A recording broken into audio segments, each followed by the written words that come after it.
It's your girl Sophia, and welcome to another episode of Hey You, Let's Talk.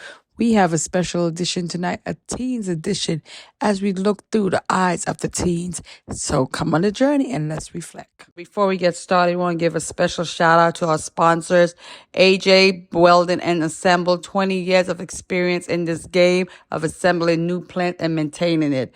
Another shout out goes out to Luz Foundation, which is a community builder, a visionary, and a survivor. Follow her on all of her Instagram today at Luz Foundation Inc.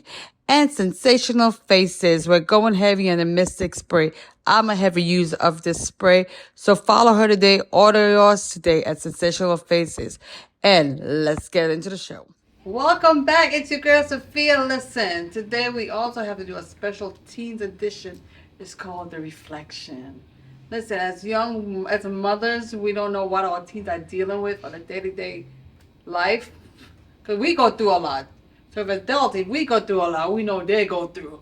So today, this is a special edition of the teens edition of Hey You, Let's Talk. Listen, these kids are out there shaking up the world. They're definitely the next. You have to watch out for them. So I'm going to go down and let each one of them introduce themselves, their school, what they do.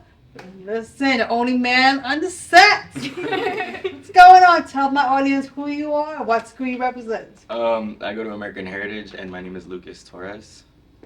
My name is Allison Singer, and I also go to American Heritage. Hi, I'm Jade Muirhead, and I also go to American Heritage. Hi, I'm Taina Joseph, and I also go to American Heritage. Hi, I'm Daphne LeGrew, and I also go to American Heritage. Hi, I'm Alexis Lofton, and I also go to American Heritage. I see you heard that, American Heritage. That school there, we know about that school. The elites come from that school. So I'm sitting next to some amazing kids, and today we're going to talk about self-love, self-confidence, bullying. So tell us, how is it important to self-love, Louis? I think that in order to love other people first, you have to have a lot of self-love for yourself and respect for yourself. And in this day and age, it's really hard to do that when the entire world is kind of trying to tell you who you're supposed to be. So you kind of have to find that self-love within yourself first and then move on to other things. You better come through. Amen. Listen, can I trust the amen? He said that. And next. I mean, I completely agree. Like, I feel like with social media and everything, it's just like it's harder to like kind of just like learn to love yourself first, especially when everyone's telling you like what like people don't really know about you. They're telling you things that they don't know. And, Yeah, very true. Yeah, we already have enough things beating us up as it is with social media. Other people constantly trying to put one another down that we really need to be able to love ourselves. We need to be there for ourselves so that we can be confident with what we do and truly be successful. Yeah, I think it's also really important not to kind of box yourself in, like based on what other people expect of you, and to really put the effort in to discover who you are and what makes you happy, because that's important. Because if you don't have happiness and, like Lucas said, love within yourself, then you cannot give it to other people. And, be a good loved one to the people you care about. Yeah, I feel like I'm still on my journey of self-love, so I haven't really been able to like share love with others as much as I want to. So, just rely on my friends, rely on the people who love you to help you find yourself and be confident in yourself too. So it's actually funny that you mentioned this because I'm always like going around saying just love yourself. Like that's literally like my like motto. But I don't know why I even started that, but I guess especially like being at like such a competitive school too, like I'm always kind of like comparing myself to others who are around me, and I'm like, I mean, I don't think I'm that good, So I do think it's definitely hard to like remember that you're important, especially when like you go through like your everyday setting where you have so many things to worry about and you literally forget about yourself, and like you are the main focus of your life. So I do think it's really important to just love yourself. Listen, we better have some tissues. We've been having some tear issues like this today. And you guys brought up something that was on my list, social media. Because when we was growing up, I ain't that old. We didn't really have that social media thing. So social media versus reality. What Yeah, why do you think kids are so addicted to social media? I mean, I guess I can start. I think that kids are addicted to social media because the world, I guess, literally like throws it on us. I mean, like, even if you're like just looking at the boys who play PlayStation, they're more, I guess, like, they're more, companies are more like, I guess they care more about making money and they're not really looking at the like bigger picture of it. And there's like, I guess with social media too, people like get addicted because they get caught up in like how it looks on the media and not necessarily how it is in real life. And I guess it like in a way makes you become a different person. It can make you like feel like a different person. And I think a lot of people definitely do get caught up in it and they don't necessarily know what might be real, what's not real, and also that like starts developing feelings of maybe I'm not pretty enough, or maybe like I should look like this, and then it just spirals into a whole lot of other things. I think people kind of hide behind social media. They use it as like a realm of like escape from reality instead of facing the real world. For me, I don't really use it like that. I kind of just use like 2 apps because I feel like I was exposed to social media at such a young age, so like I've kind of been like hidden from the real world. So I'm trying to like get away from that now. So I just feel like social media, it just like blinds you from like what's really going on behind the scenes, and a lot of people are faking on the media. So it's just like you can't really compare yourself to people who aren't even real. Right? Also, I want to touch on what she said about like growing up in the age of social media, especially like the way younger generation coming up, like this is their whole life. I didn't have social media my entire life, obviously, but someone born in like 2016, like that's gonna be their whole like social life, like on social media, online and stuff. And that like always comparing yourself to other people's lives that aren't even real, like they said, it can have serious damaging mental health effects. And like especially like with self-image and self-esteem, like it could be very damaging for like young people and especially young women too. So that's a whole topic. Because as adults, we see it as adults. The fakers, they want to fake it, and when you see them, like, ooh, that was not you. Yeah. So they get addicted to the filters and the whole lifestyle. We've spoken about self-image and mental battle. The suicide rate of teens has been at an ultimate high.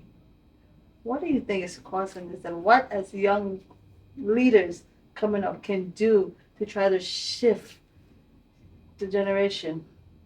I definitely think that, like, as someone who definitely has seen the effects that it takes and like the tolls that it takes on other people when it comes to social media, like there's definitely a big problem when it comes to depression and anxiety and all these mental um, diseases and things that people are dealing with now that have increased because of social media. And I feel like as a society, if we don't start finding ways to get away from social media and start reconnecting with other people and promoting individuality over just the collective as a whole and what people are now into nowadays, trends and stuff, then things are going to get like a lot worse if we don't try and get away from that. Wow. You know.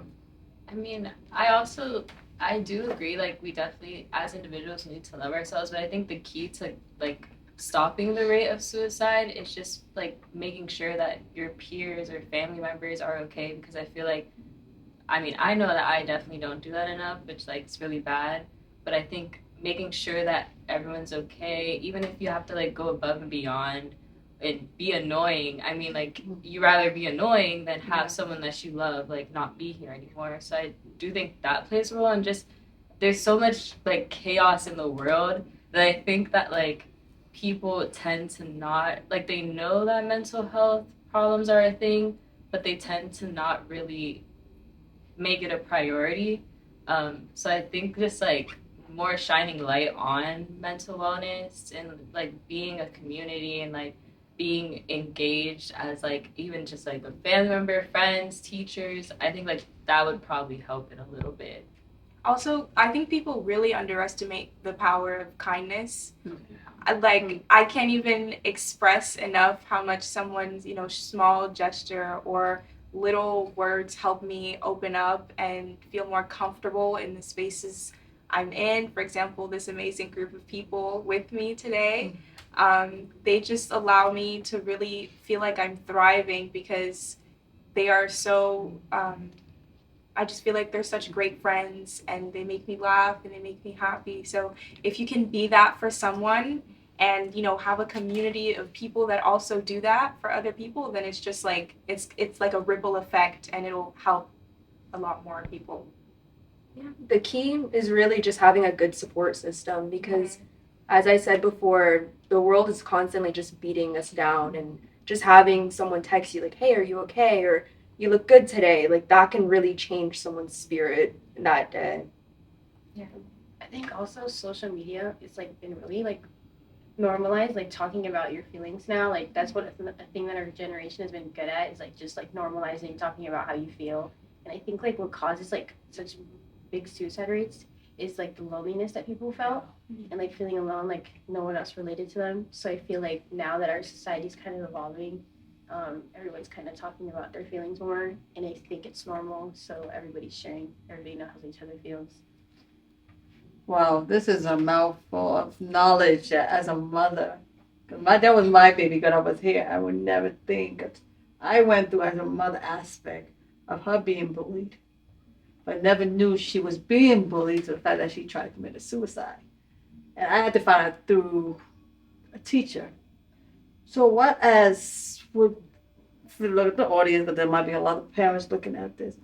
I want to go down each line. What is one thing you would tell parents that you, as a teen society, is dealing with that we're not aware of? Be patient with your kids. I definitely think that it's hard for us to open up to our parents because we are scared that they might not understand or that they might shun or something. And like I feel like at the end of the day, if you're patient, you're kind, and you just keep reinforcing that idea like I'm there for you, and you can talk to me about anything, no matter what it is, then I definitely feel like kids will be more open to coming to their parents with issues that they might be having in school.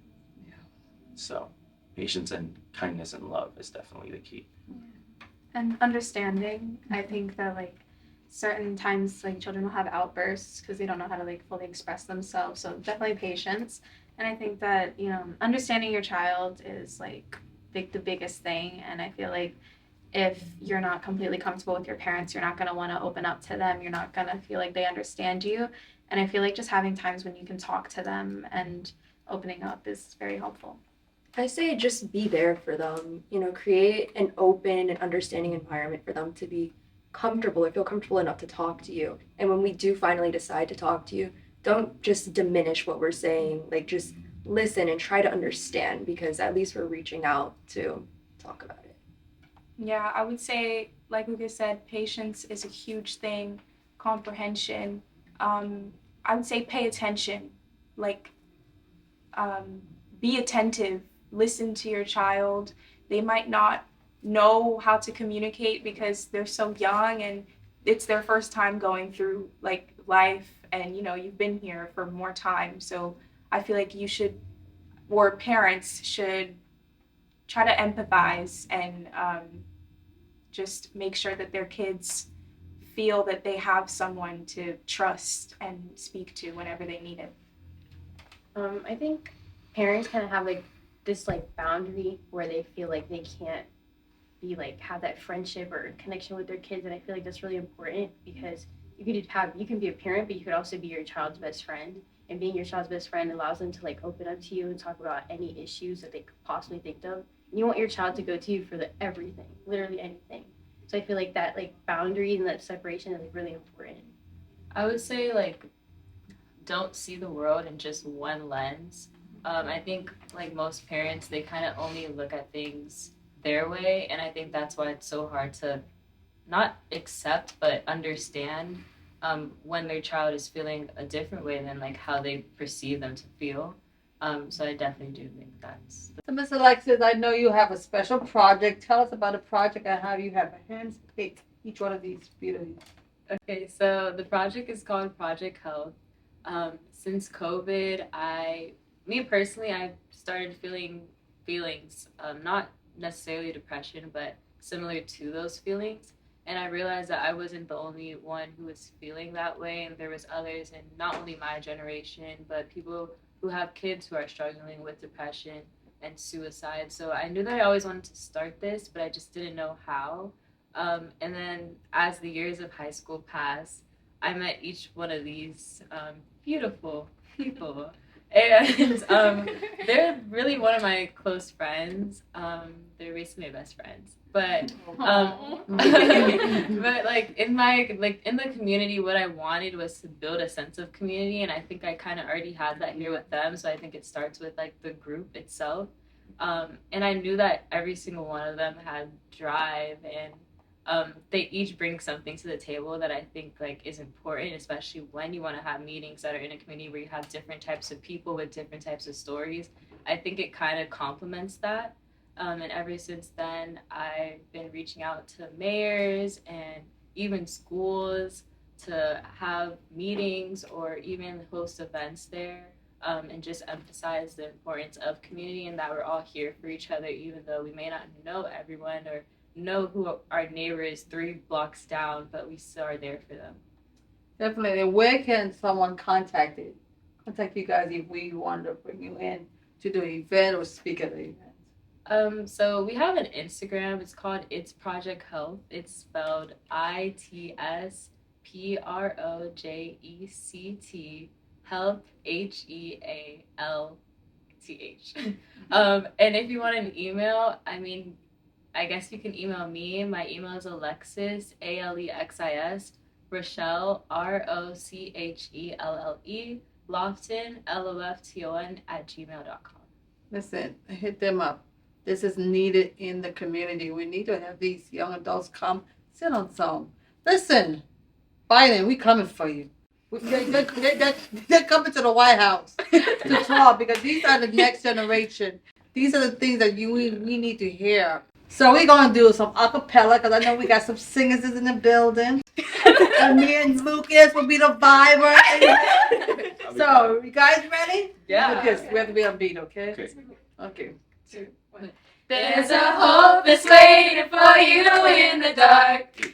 You should know you're beautiful just the way you are. And you don't have to change a thing, the world can change its heart.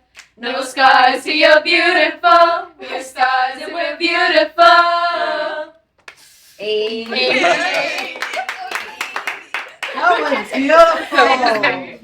Listen, that was a perfect song for what I we was just trying to think of it. Yeah. Self-love, self-image, just loving each other.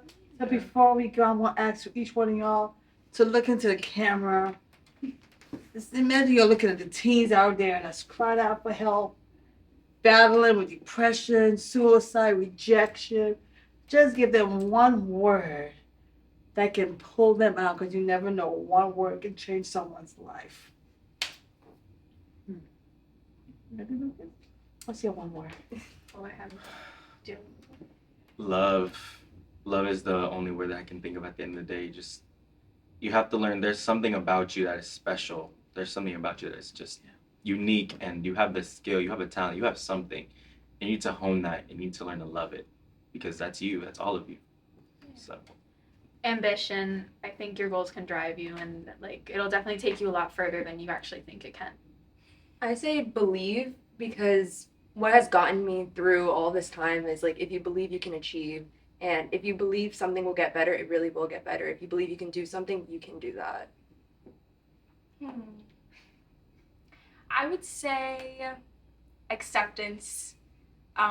Just being able to accept yourself and accept others, it'll just create a really positive environment, and it'll attract like the right people towards you. So. I would probably say hope. This hope could take you so far, especially if you believe in yourself. So just have hope that you're gonna get out of whatever it is that you're going through because you're not alone. Well, I would say just be strong. Strong would be my word. The amount of times that I feel like I just want to give up or I'm not good enough, I just have to like keep reminding myself that like I'm strong and I'm stronger than this, and you know, this too shall pass. And it's just a temporary feeling. It's not gonna last, and as long as you know that and you just be strong, you'll be okay. Listen, you heard it from the teen's mouth today.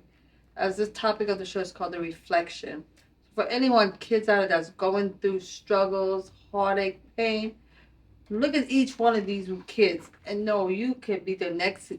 You can be the next president, the next doctor, the next Austrian. Listen, the world is just limits. Always remember, you are made in God's image. It's not who you are; it's who God have called you to be. Stop looking for acceptance from the world. Look at yourself in the mirror. Look at that reflection and say, I am a winner. I am a conqueror. I am able. So again, we about to vibe out. And again,